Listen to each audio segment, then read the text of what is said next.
Hey everybody, this is Dream, and this is going to be a breakdown of the main slate on FanDuel of the NFL.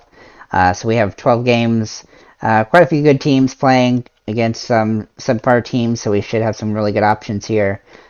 So let's go and get into the players themselves. Before I get started, thank you guys again for liking, commenting, subscribing. If you could hit that subscribe button, that'd be really awesome. Really appreciate it. And make sure to like the video and make comments below about players and stuff like that. Feel free to join the Discord, which is in the link in the description, and check out Patreon as well. And let's go and get into it. So the top guy here is Lamar Jackson.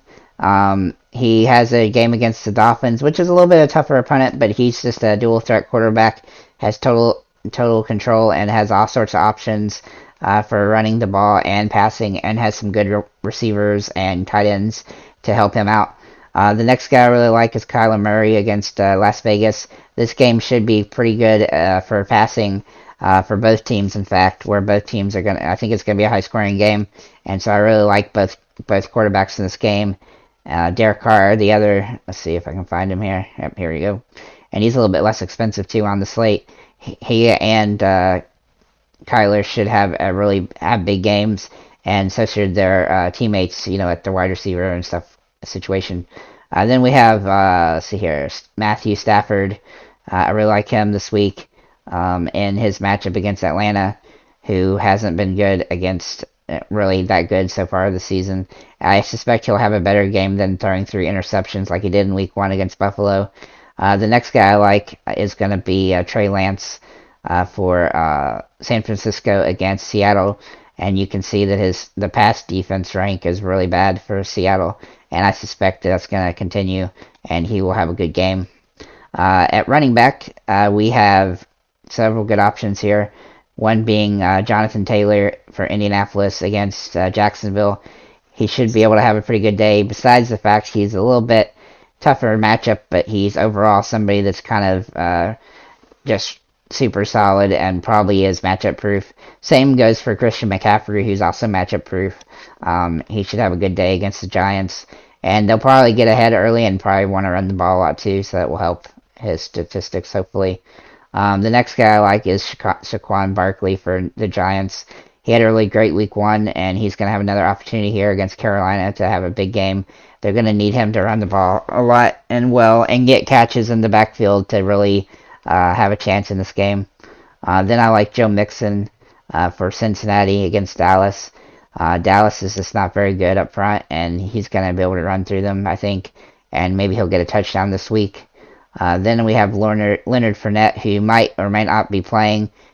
From what I can tell, he's probably going to play, but he should get plenty of touches if he does against a average defense, or a bad defense really against the rush this season. And then, see here, James Conner for Arizona is a guy I really like here. Even though it's a tougher matchup, I think he's he should be able to get a touchdown in this game. And then the final guy is Darrell Henderson. Where is he? Where did you go?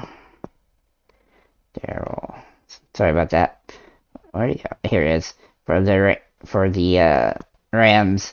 He's got a nice plus matchup against Arizona, where he should have some opportunity to score a touchdown and stuff like that. So I think it's a really good options at that particular position. Obviously, we need some more guys that are under $6,600, and we're gonna have more here in the wide receiver section. It was a little bit hard to find some real value guys in these higher thing in the running back and quarterbacks, but we're going to find plenty in wide receiver, tight end, and obviously defense. So we should be fine to roster whoever you want. I would definitely recommend either putting a running back, and I would probably put a running back in the flex position this week as well. At wide receiver, we have Cooper Kupp as our top guy. He's obviously one of the best players, and he's going to have opportunity to have another big game. And I think he's probably matchup proof in this week. One of my favorite plays overall is going to be Devontae Adams, who, for the Raiders, who are going to probably score a lot of points, he's going to get a lot of opportunities, lots of targets, and I suspect that's going to continue this week. Then I have Tyreek Hill for Miami, who he didn't score a touchdown, but he's going to have a good opportunity to get catches here in this game. And so I think he'll have an opportunity to get 100 yards and a touchdown for his first touchdown in Miami. Then I have Deebo Samuel for the 49ers. He's in a great spot here against a sub-average pass defense. And then, at least so far this year. Then we'll look at, let's see here. Where's Jamar Chase? Here he is. He's got a good matchup against Dallas. Dallas is not very good. Don't be misled by their pass rank. I don't think he's going to have too much issue messing with them and making and scoring some points on them. Then we have Amon-Ra St. Brown. Sorry, apologize for butchering.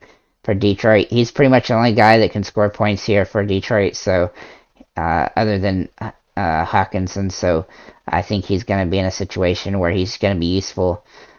T. Higgins, he probably won't play because he's got a concussion, but if he does somehow just end up playing, he would be somebody to consider.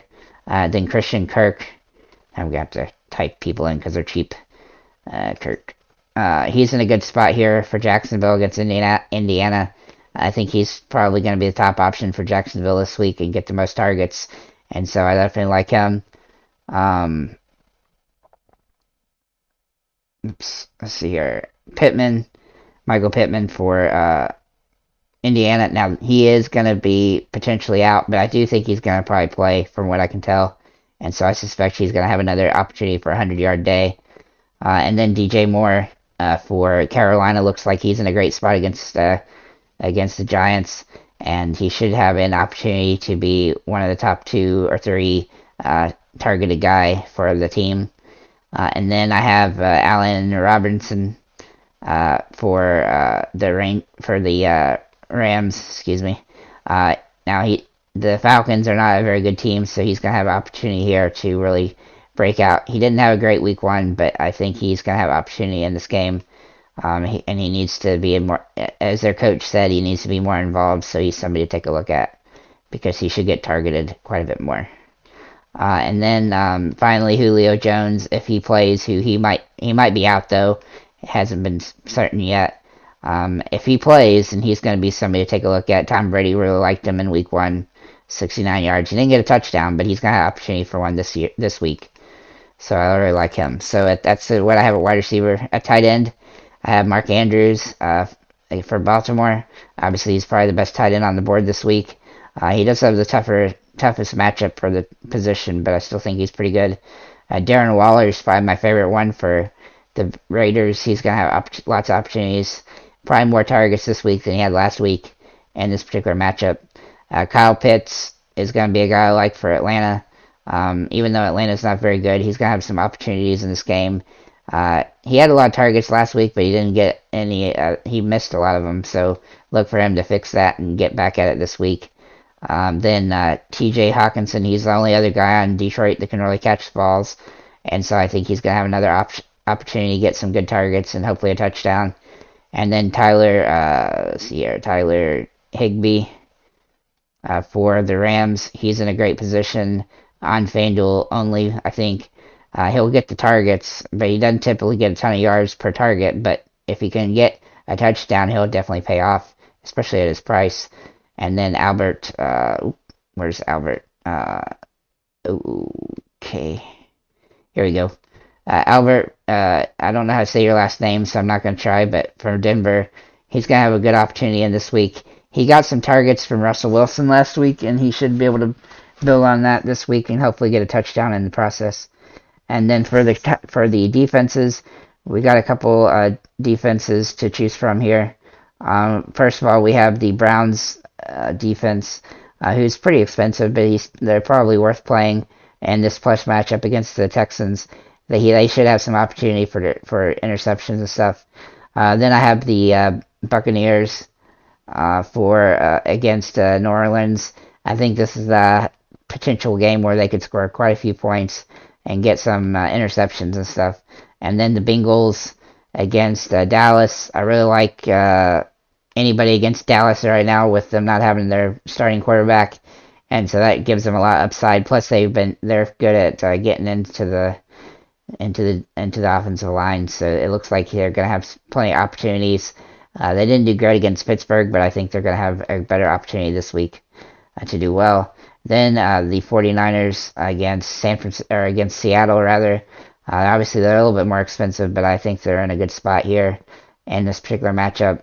And then finally the Broncos, who didn't really perform as well last week as we'd like, but I still think they're in a great spot this week to potentially, score quite a few points and get some turnovers on Houston. So overall, I think it's a solid week. I think there's plenty of value around that you can mess with and get some good value. And so if you don't mind, please like, comment, and subscribe. And have a nice day, guys.